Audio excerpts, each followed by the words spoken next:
Hey guys, this is Adrian Wojnarowski of ESPN, and you're listening to the ML Sports Platter.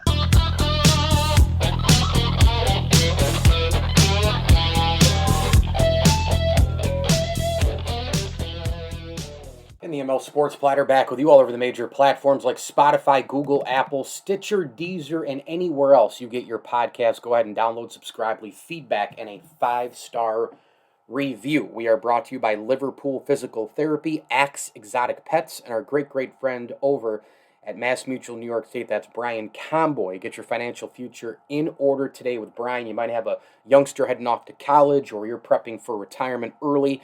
Brian can help you out. He opens your eyes to a lot of new ideas. Brian Comboy, advisors.massmutual.com, and on LinkedIn and on Facebook. Tip of the cap, thank you as well to Welch and Company Jewelers and Prestwick Golf. Well, can't wait to talk a little NHL, some Stanley Cup Playoffs with this guy, plus the news and notes around the offseason of the National Football League. He is a host and an anchor for SiriusXM NFL and SiriusXM Sports, and a contributor to SiriusXM NHL at Zig Fracassi on Twitter. Zig, welcome, bud. How are you? Lindsley, always good to be with you. I'm good. Yourself? I'm well. I appreciate you asking. What is next for the Boston Bruins? Let's all take a deep breath now.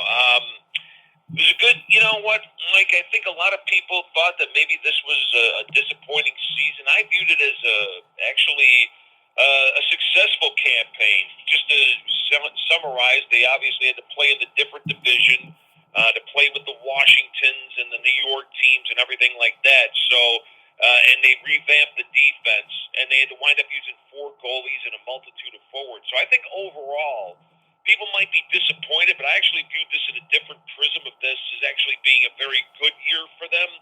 Some transition, obviously. I think going forward, they've got some tougher decisions.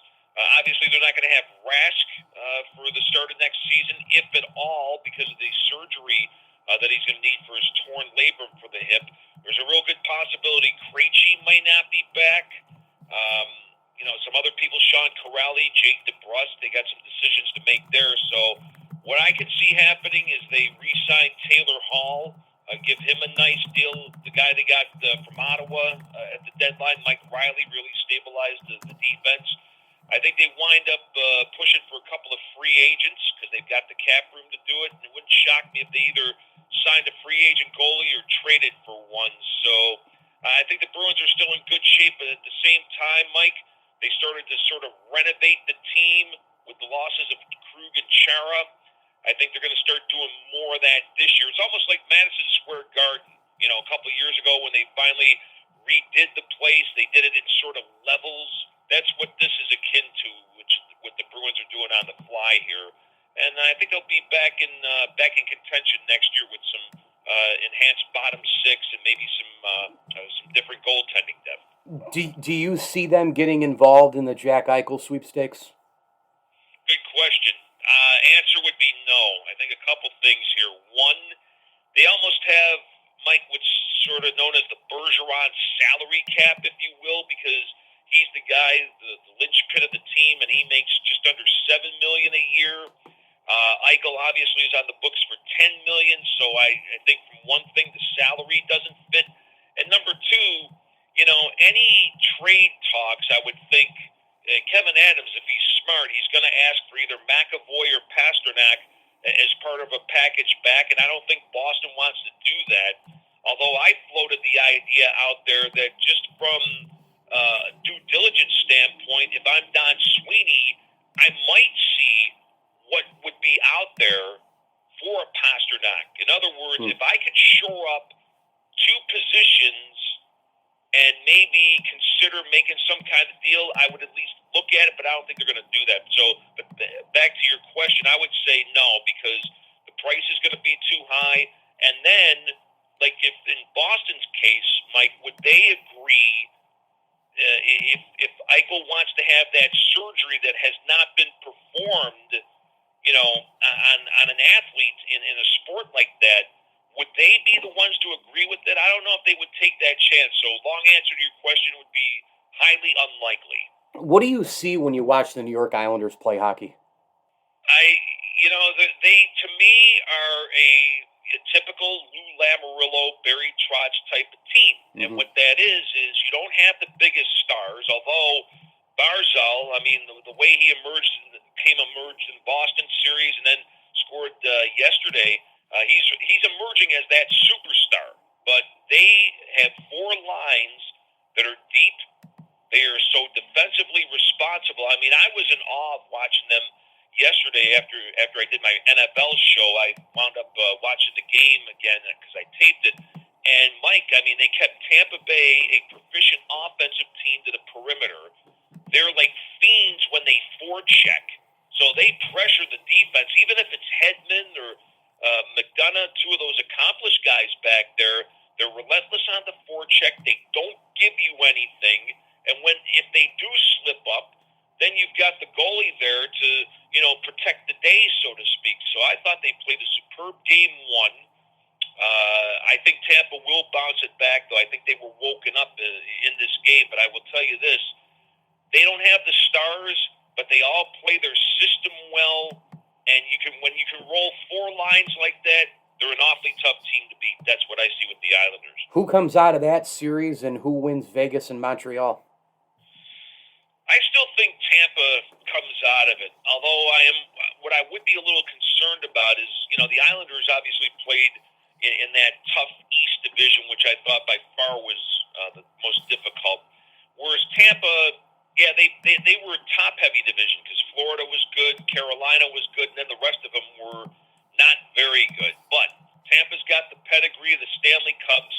To me, Mike, they're a mix of the Islanders and Boston. The Islanders have, they go four lines deep. Tampa goes four lines deep. Boston's got star players. Tampa's got star players, except they mix all of that into one. So, and by the way, they've lost the first home game of their playoff series this year. So that's kind of a weird trait to be, but I think they bounce back. I think they're too deep, and like I said, they're cup resilient. And then the other series, wow. Vegas is another team like the Islanders, Mike. They forecheck you to death. They play their type of system.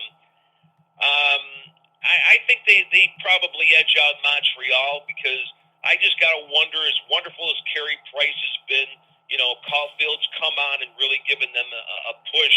But Montreal's been off a while. And we've seen teams that have, been off for 6-7 days or whatever, not be able to regain their mojo.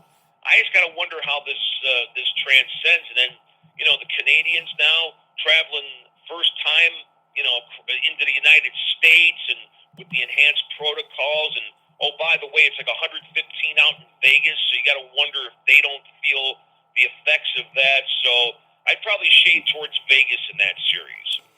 When you look at the game today, in your lifetime, have you ever seen the size, speed, skill set, youth with these players? There's so many of them who have that, from McDavid to Matthews to McKinnon to Pasternak, and on it goes. And I mean, the guys in Vegas, all of them, tons of them in Tampa.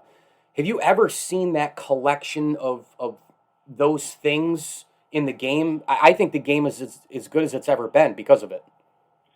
Yeah, I would agree. I think obviously from a physical conditioning standpoint, Mike, it was, it's different from, before even you were born, when I was starting to follow the game in the 70s. I mean, these guys, when they came to training camp, Mike, they were just trying to get into shape. Right. Whereas now, it's a year-round phenomenon. They have their nutrition coach. They've got their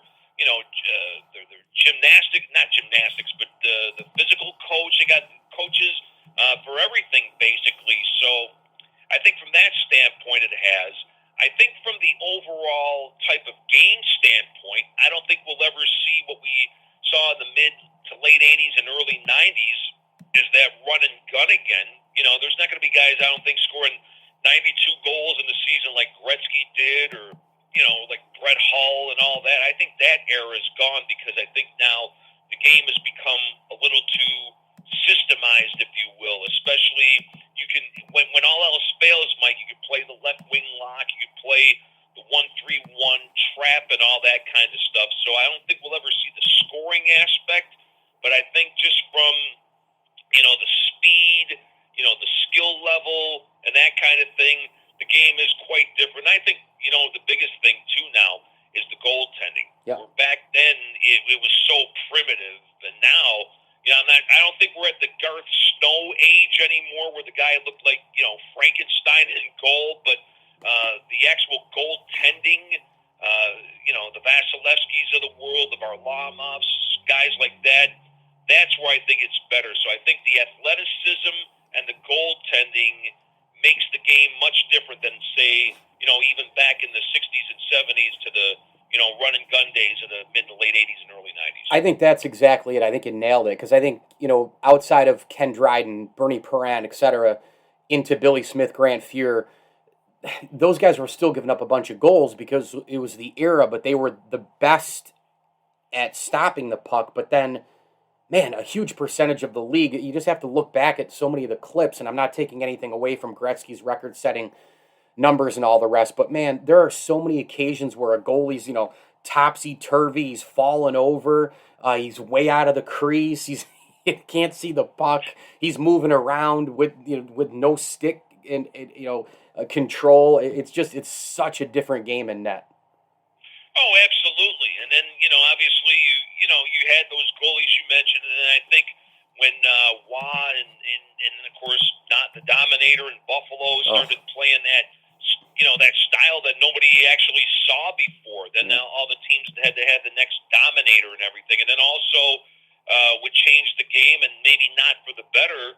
You started to see a team like the New Jersey Devils basically use that trap and muck up the center area where teams couldn't be much creative. And that's back an offshoot of the Canadians back in the day, except they disguised it because they had skill like Lafleur and Shutt, but when they played defense, Mike, they were, neutralizing that zone. And I think that's where the NHL was trying to change rules, mid-2000s and after the big lockout, to take the center line out of the game. This way you have, chance for better breakaways or longer seam passes, which I think has really added to the game itself. But it's all kind of evolved, and I think that's probably where the advent was, the start of the better goaltending with Brodeur and Waugh and them, and also the neutral zone trap, which you can basically clog it up. And a lot of teams did that after a while before they started to try to tweak the rules around. Zig Fracassi, our guest, ML Sports Platter, SiriusXM NFL, and XM Sports, host and anchor and a contributor on the NHL side as well, at Zig Fracassi, a must-follow on Twitter. Let me hit you with a couple on the NFL. I'll let you run. Sure. Week 1, Green Bay Packers. Who's the quarterback? I doubt it'll be Jordan Love or Blaine Gabbert or whoever it might be. This one's tricky, Mike. Everyone keeps saying that, this is a power play going on with Aaron Rodgers, and that basically he wants the GM Goose fired. Obviously, I think he's still. He said in the Kenny Mayne piece this wasn't about the draft pick of Jordan Love. He loves the guy and all that, pardon the pun, but it is still about it, and I think he's still rankled by it. So, what does he want? Does he want more money? Does he want, the guarantees? I mean, he is under contract, so this isn't basically. It shouldn't be a contract issue because he's under a deal. So unless a team like Denver or somebody comes through before the start of the season with a can't miss offer, then I gotta think Rodgers does come back, but he could always pull this, Mike. He could ultimately miss the first 10 games of the season or whatever, and then come back to play the last 6 or 7 to accrue a season. So this one's dicey. I'm gonna think though before long maybe they get this under control, and if you had the flip a coin, I'd probably say he would wind up being the starter opening day. And then in double jeopardy for 2000, the first quarterback to sit out for 10 weeks and host Jeopardy and then win a Super Bowl is, and so that would be the who is Aaron Rodgers is the what he'd love to ask down the line. This Buffalo Bills group. Last year, they are in the Final Four. We know they're chasing the Chiefs. The AFC is better. The Bills could be better. We know that you hit the reset button every year is different. Does this group, McDermott, Bean, Allen, the weapons, Diggs, etc., do they have sustainability to stay at the top of the NFL? Oh, I think so. I don't think there's any question about it. What I'm hoping to see, obviously Josh Allen made major strides, last year, and some would contend that he put up sort of MVP type numbers. I would say this year, if I see more of the same, and or even maybe a little better, even try to cut those interceptions. Weren't all that many, but if you can cut those down, obviously he's got a good rapport with Diggs. I would like to see more out of the tight end position, which is why I think. If they give a reasonable offer to Philadelphia, I'd be in on Zach Ertz because I think Dawson Knox is a nice player, but he doesn't remind you of Ozzie Newsome or Kelvin Winslow or Tony Gonzalez in their prime. So I think they need a few more receptions out of there. Defensively, it was interesting in both games. What was it, last year against Kansas City? The first time in the regular season, I think they ran it for 10 miles. Then in the championship game, they passed it for 10 miles. So you need to have some more consistency there. Hopefully Lotulelei, his return is good.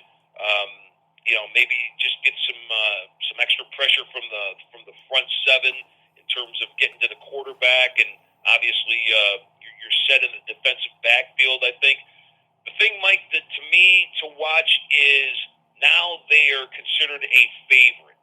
I don't know if they snuck up on people last year, but this is the thing that always concerns me for these teams that sort of make these quantum leaps. Now you're expected to be the favorite. Now you're going to get each team's best shot each week. If they're able to handle that, then I think there's a realistic chance they have to play in the Super Bowl. But as long as Mahomes is healthy in Kansas City, they're the gold standard right now. So the Bills, like the Oilers did back in the late 70s, tried to knock on that door, couldn't get through the Steelers. But if they keep knocking, they'll, I think, get through that door at some point. Whether it's this year, I'm not sure. Would you rather be the Chiefs or the Bucs heading into this season? Good question. Well, the Chiefs are obviously hungry because they got, boat raced in that Super Bowl. And I think part of that, too, Mike, was from that unfortunate incident a couple of days before when the Britt Reed, Andy's son, had that horrible car accident involving that poor young lady, and hopefully she's progressing. And Reed, he's no longer on the staff. But my point is, I think they lost a lot of their focus, whether it was said or not. There's clearly a correlation to how they played in the Super Bowl. You would think that they're hungry. They're still primed to get back to a Super Bowl. But I got to tell you, everything I'm reading and hearing out of Tampa right now, Tom Brady's won 7 Super Bowls already. They got the band together, all 22 starters back for the Bucs. And, he's not letting up, Mike. That's the one thing. I mean, this guy's done everything that you possibly can. And, go home, enjoy your life, enjoy your wife and your kids, and spend all the gazillion dollars you got. But he just keeps coming back for more. And when you've got a guy, Mike, that's so accomplished like that, you as a teammate can't but help feel, I don't want to let him down again.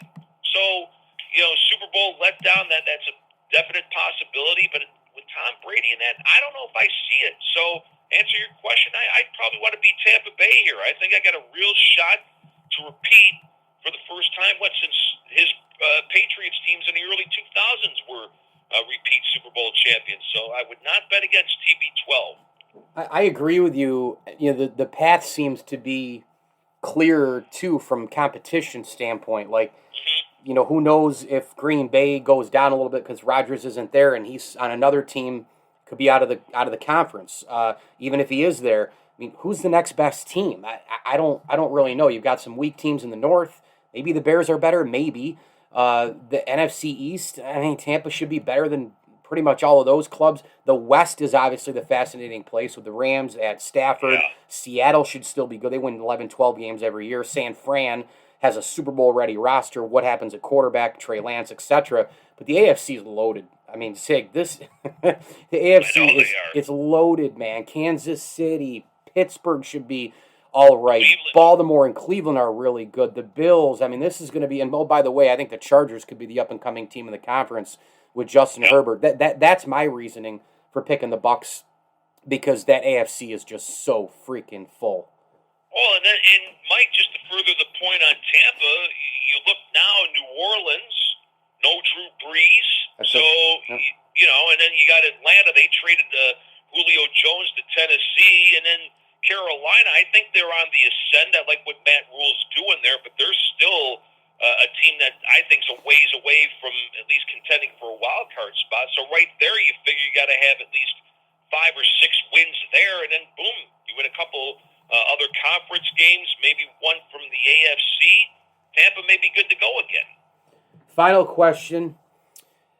Sneaky team in the NFL people aren't paying attention to going into this season. A sneaky team going into this season, huh?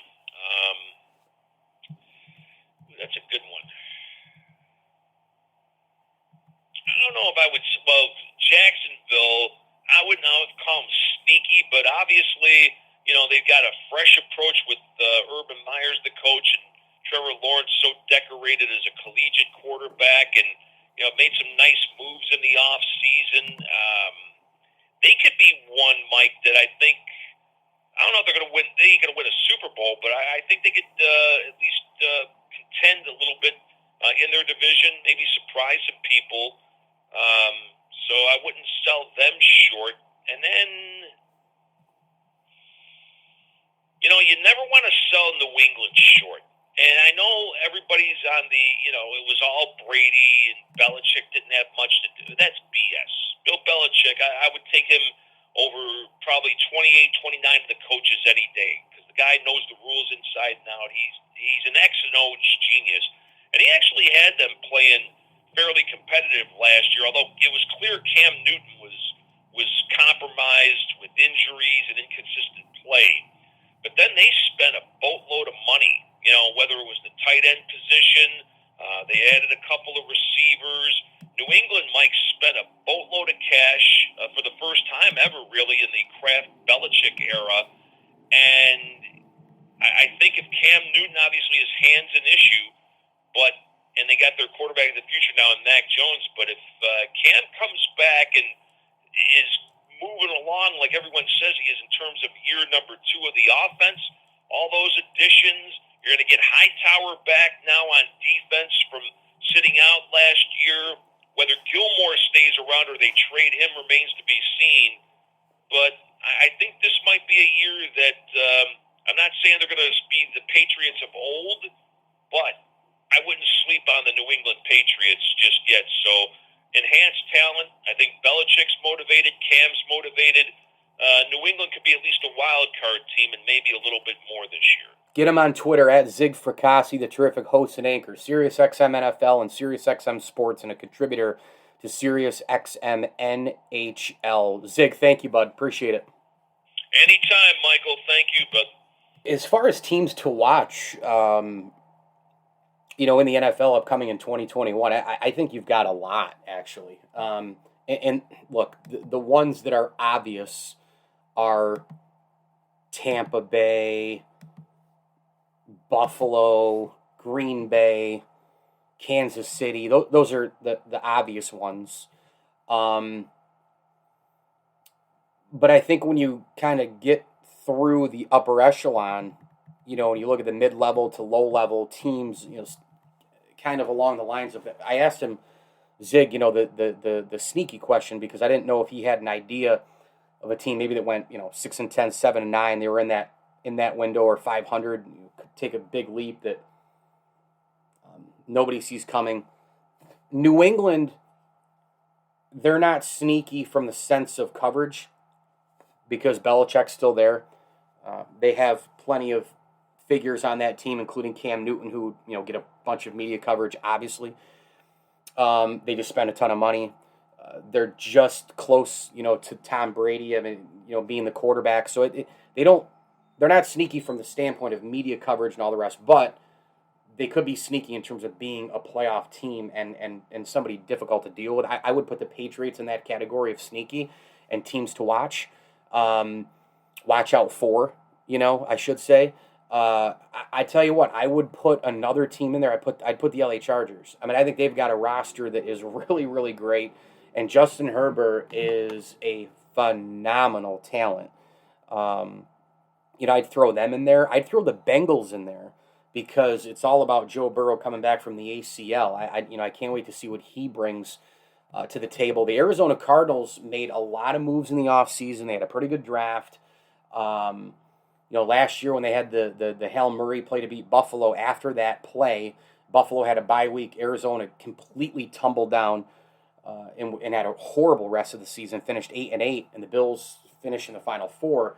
I think the Cardinals are definitely a team to pay attention to watch out for, a team that could be growing under Cliff Kingsbury, a team that could learn from last year. And my other team to watch is the San Francisco 49ers. I mean, when you talk about a team that was ravaged by injuries in the NFL last year, it was the San Francisco 49ers. And I think with this club right now, I think that they are primed and ready, but the question becomes, what happens at quarterback? They go out and get Trey Lance, and I understand that, a lot of people have him, way high up, and he's could be the most talented quarterback in the group, blah, blah, blah. Fine. But he's still going to be a rookie. He's still going to have to go through growing pains. Will Jimmy Garoppolo be moved? Are they going to try to, battle it out between the two of them? I'm not really sure. But as far as the whole roster is concerned, and that's a Super Bowl roster. They get guys back all over the board. They have a guy who probably, I would say, behind Travis Kelce, right? As far as being one of the best tight ends in the game, in George Kittle. He comes back. They're loaded at wide receiver. They're going to run a lot of Kyle Shanahan stuff with Ayuk and Samuel and Sanu Sr. I mean, they've got some major pieces, on offense. I don't think there's any doubt. At running back, they're also loaded. I thought they had a pretty good draft too. So I would throw those 5 teams right in it, as far as teams, to watch in the NFL this year. I think the Patriots, I think the Bengals, the Chargers, the Cardinals, and the 49ers. Those would be my 5. And I think you're going to have some of the usual staples. You're going to have the Seattle Seahawks win a bunch of games and make the playoffs. There's an extra wild card. So even if they're not as good as the Rams, they can still win 10, 11 games and get in. But to watch out for it, Carolina would probably be another pick for me, just because I'm right with Zig in terms of, I think that they are on the up and up with Matt Rule and company. Mike Lindsley with you. It's the ML Sports Platter all over the major platforms like Spotify, Google, Apple, Stitcher, Deezer. Make sure you download, subscribe, leave feedback, and a 5-star review. We are brought to you by Camillus Golf Club, Welch and Company Jewelers, and CNY Electrical. Log on to cnyelectrical.com for commercial and residential help with electricity. You got to go with my man Sean and his staff. If you're in the greater Central New York area or greater New York State area, CNY Electrical. Visit them online at cnyelectrical.com and on Facebook. Tip of the cap, thank you as well to our good friends at the Allen Angus Pub and Barks and Rec Doggy Daycare, Route 11 in Cicero. If you're in and around Central New York, Doggy Daycare and Hotel Dog Wash and Grooming. We take Coop there often, and he loves it. Has a lot of his good buddies there. The staff is amazing, so make sure that you do.